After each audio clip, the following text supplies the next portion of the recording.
Arrowites, it's TheMrDarkPhoenix here with Batman and Spider-Man bringing you guys the latest episode of Arrow. If this is the first time you're catching my channel, hit that subscribe button. I post Arrow content every week, and I would love to have you guys a part of the nerdy, geeky family that we have here on YouTube. Before we jump into the episode, know that this is going to be a spoiler review, so if you haven't seen the episode yet, come back when you have, and if you have seen it, let's jump right on to the new episode of Arrow, Midnight City. Sounds like a club. They should make that into a club of some kind, like a casino. Arrow Casino. It should be into a casino. Ollie would make his money back in 2 minutes. That's how funny that is. Elicity lovers, this is why we can't have nice things. I want to skip that so bad.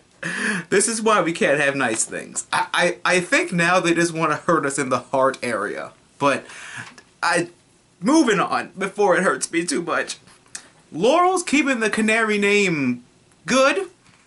She's doing alright. I mean, I had no idea that Sarah was feared amongst the scumbag community. So that was a first for me. Like, I never knew she was, like, known that much to be like, yo, there's this chick in a blonde wig with a staff that beats up scumbags. So maybe we shouldn't be scumbags. Like, they never really did anything to set that up, unless I haven't been watching it right. But all in all, I feel like Laurel's doing good with what she's doing. I mean, she hasn't had the practice or the training, so she's doing it now. So I'll go more into that in a minute. Everyone's hero card sparks. Everyone who realizes why they're doing what they're doing realizes why they're doing what they're doing. Laurel's doing it, not only to avenge her sister, but to save the city. Felicity realizes that Oliver may not be around, but his dream and his goals still are. Same thing with Diggle and Roy and everybody else. And even Brandon Routh's character, Ray Palmer's doing it because he wants to protect Felicity. Now we're going to have Felicity to worry about. And I don't approve of that. I mean, I do, but Felicity forever. But Ray is a close second to what we want to get.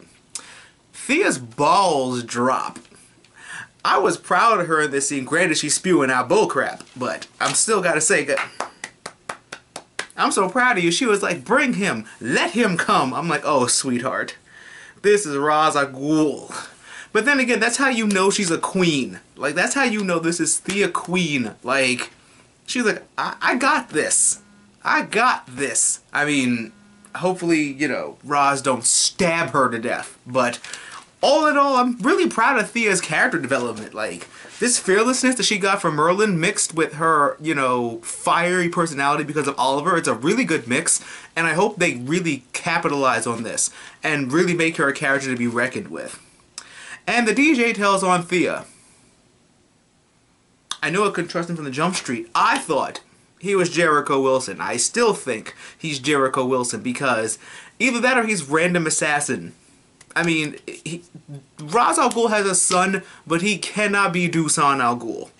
He cannot be Dusan for a selfish reason that I have, that I won't tell anyone, and just basically for the fact of the matter that they have Nyssa. I feel like if they want to introduce another Ra's child, they would wait later seasons and do it like that, but I don't know. This episode was great. I loved how the missions went wrong and how Laurel's learning and Roy's learning, and, you know, everybody's bitching and complaining about Laurel not being skilled enough. But at the same time, it's like, yeah, she trained with Ted, but at the same time, it's different when you're training in something versus when you do it. Like, sure, you train, you know, you hit the bag, hit the box, you know, hit your trainer, whatever, but then when you do it in real time, all of your training that you did is, your brain is blank. Like, you have no idea what to do. Like, when you study for a test and you're nervous, and then when you see the test and you don't know what the hell 1 + 1 is, that's what that means.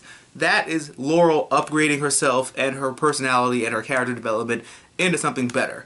And she will be something better. So, I am all in support of this. I cannot wait for the Canaries episode because I want to see her and Katie Lotz go at it. And I can't wait for Laurel to evolve into a crime-fighting badass. But comment questions of the day is, who do you think this DJ person is, and what do you think about Laurel's development? Jonice, I cannot wait to hear what you have to say about this episode.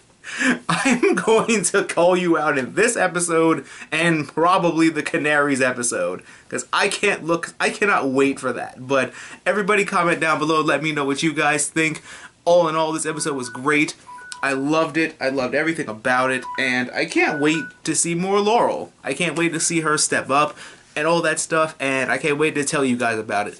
Always remember that my social media links are going to be at the end of this video, followed by a page of other great links you guys should click on. And always remember that through good times and bad times, remember to geek out and enjoy your lives. And I'll catch you guys on Friday for some Constantine, tomorrow, Thursday, for some Comic Stand, and next Wednesday for more Arrow.